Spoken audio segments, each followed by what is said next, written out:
नमस्कार। आज हम हिंदी शिक्षण विषय में हिंदी पद्य साहित्य का, जिसमें कक्षा 6 प्रकरण नीड़ का निर्माण फिर पर एक पाठ्य योजना का निर्माण करेंगे। इससे पहले हमने व्याकरण का और हिंदी गद्य का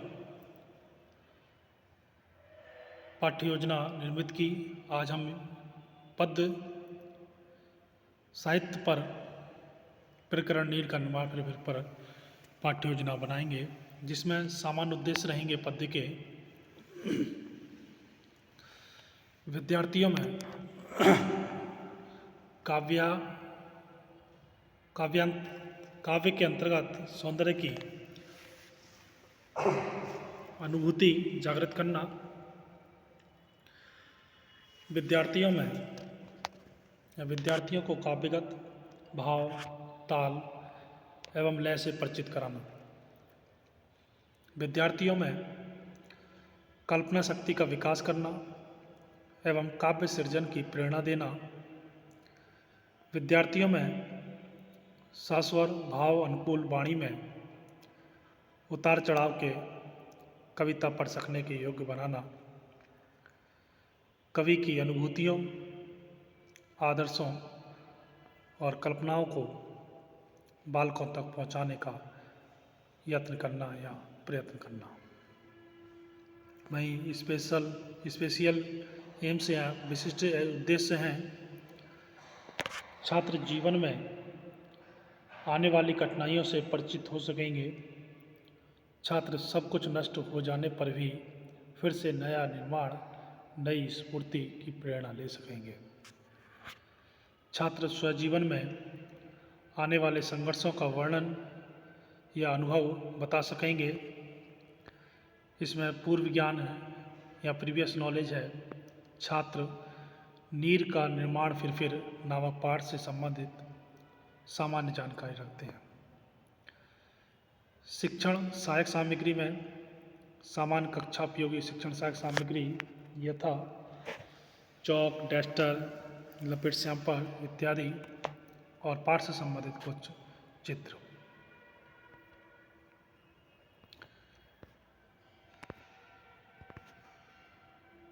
इसके बाद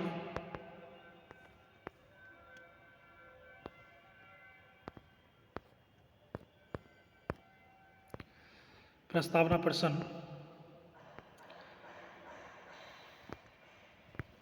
जिसमें पूर्व ज्ञान अनुमान, शिक्षण उद्देश्य है या प्रत्यास्मरण। तो पहला प्रश्न छात्र अध्यापक पूछेगा छात्रों से, पक्षियों के घर को क्या कहते हैं? तो छात्र उत्तर देंगे, पक्षियों के घर को घोंसला कहते हैं। प्रश्नोत्तर विधि का प्रयोग किया गया। घोंसले का निर्माण कहाँ होता है? तो छात्र उत्तर देंगे, घोंसले का निर्माण अधिकतर पेड़ों पर होता है। नीड़ का निर्माण फिर नामक पाठ से आप क्या समझते हैं? तो ये समस्यात्मक प्रश्न यहाँ पर छात्र निरुत्तर रहेंगे। इसके बाद उद्देश्य कथन यहाँ पर है नवीन ज्ञान प्रस्तुतिकरण या पूर्व ज्ञान को नवीन ज्ञान से जोड़ना, ये उद्देश्य रहेगा।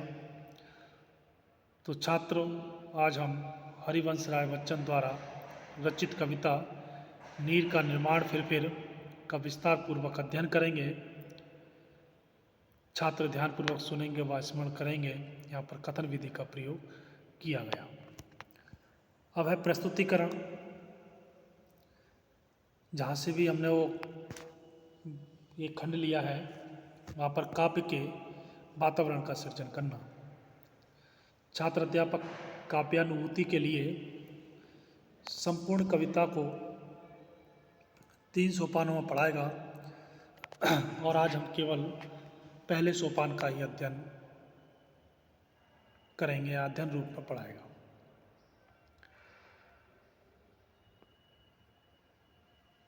उसके बाद में आदर्श वाचन, छात्रों में श्रवण कौशल विकसित करना। छात्र अध्यापक शुद्ध और भावपूर्ण वाणी में स्वरों के उतार चढ़ाव के साथ प्रस्तुत कविता का आदर्श वाचन करेगा। छात्र पद का रसास्वादन करेंगे। यहाँ पर वाचन विधि का प्रयोग किया जा रहा है। जैसे नीर का निर्माण फिर नेह का आह्वान फिर वह उठी आंधी की नभ में छा गया सहसा अंधेरा, धूली धूसर बादलों ने भूमि को इस भांति घेरा, रात सा दिन हो गया फिर रात आई और काली, लग रहा था अब ना होगा इस निशा का फिर सवेरा, रात के उत्पात वैसे भीत जन जन भीत कड़कण, किंतु प्राची सी उषा की मोहनी मुस्कान फिर नीड़ का निर्माण फिर। तो इस तरीके से जो लय है या जो भी है सुर लय भाव उन सब से प्रेरित होकर हमको इसका आदर्श वाचन करना है। इसके बाद में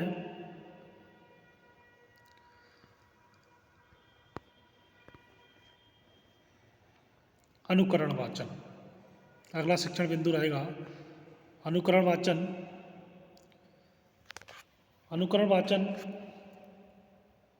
छात्रों में पद वाचन का कौशल विकसित करना। तो यहाँ पर अनुदेशनात्मक जो उद्देश्य है वो पद वाचन का कौशल विकसित करना है।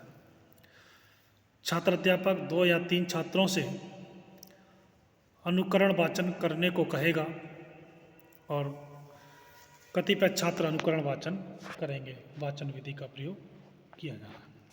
तो यहाँ पर भी 2 या 3 छात्रों से इस कविता की लय के हिसाब से उनसे वाचन करने के लिए कहा जाएगा। उसके बाद है काठिन्य निवारण शिक्षण बिंदु।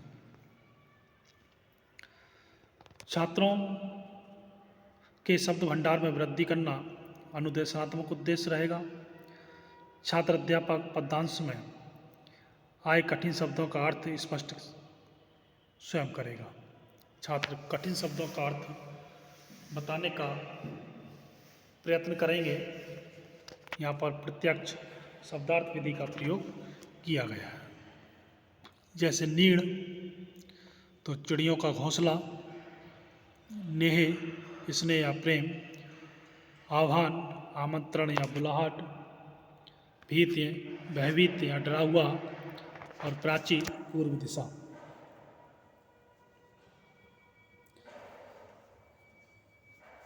इसके बाद में मूल्यांकन की दृष्टि से छात्रों को कुछ शब्द छात्र अध्यापक लिखने को कहेगा कि नीचे लिखे शब्दों को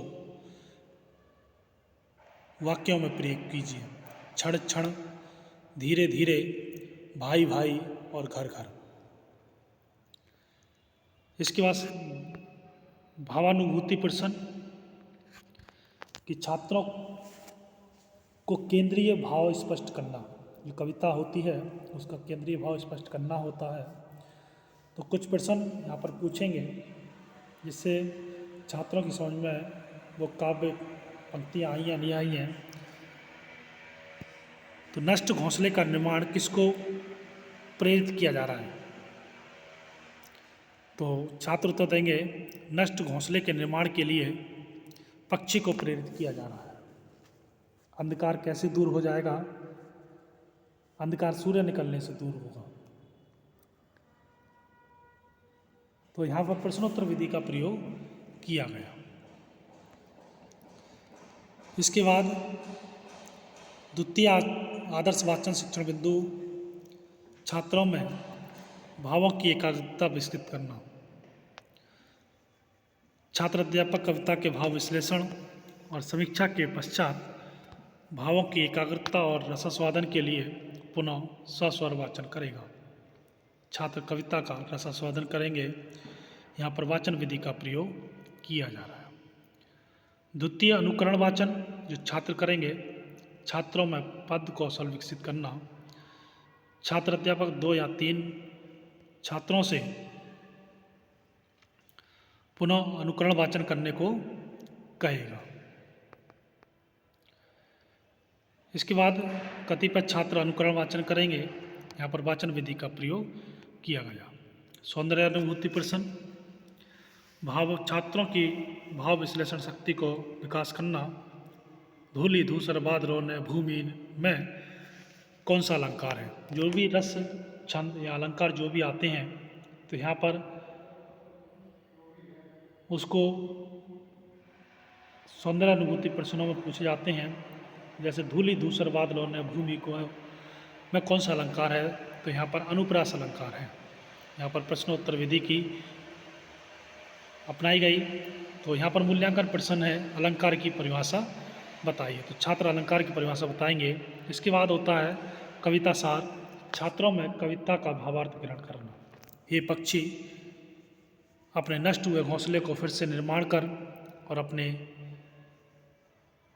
मीठे स्वर से इस संसार में फिर से प्रेम और स्नेह भर दे। आकाश में अंधेरा उठने से अचानक अंधेरा हो गया है। धूल से बादलों ने एकदम पृथ्वी को घेर लिया। इससे दिन रात्रि के समान अंधकार में हो गया है। अंधकार से पृथ्वी का कड़कड़ और जीव जगत भयभीत हो गया है। सूर्य की किरण चमकने से अंधकार दूर हो गया। तो छात्र कविता का अर्थ सुनेंगे। यहाँ पर कथन विधि का प्रयोग किया गया। इसके बाद श्यामपट्ट कार्य, लेखन व निरीक्षण कार्य, लेखन कौशल का विकास करना। छात्र अध्यापक छात्रों से श्यामपट्ट कार्य अपनी अभ्यास पुस्तिका में उतारने को कहेगा। वह स्वयं कक्षा का घूम घूम कर निरीक्षण करेगा। छात्र श्यामपट्ट कार्य ये है तो इसको अपने अभ्यास पुस्तिका में उतारेंगे। शब्दार्थ हैं नीड़, चिड़ियों का घोंसला, नेह, स्नेह, प्रेम, आह्वान, आमंत्रण, बुलाहट, भीत, भयभीत या डरा हुआ, प्राची, पूर्व दिशा। इसके बाद में यहाँ पर लेखन कौशल विधि का प्रयोग किया गया। गृह कार्य, जहाँ पर अनुदेशनात्मक उद्देश्य रहेगा अभ्यास। कविता की 4 पंक्तियों का अर्थ लिख कर लाइए। छात्र गृह कार्य अपनी अभ्यास पुस्तिका में उतारेंगे। यहाँ पर लेखन विधि का प्रयोग किया गया। तो ये था हिंदी पद्य साहित्य में पाठ्य योजना कैसे निर्मित की जाती है। धन्यवाद।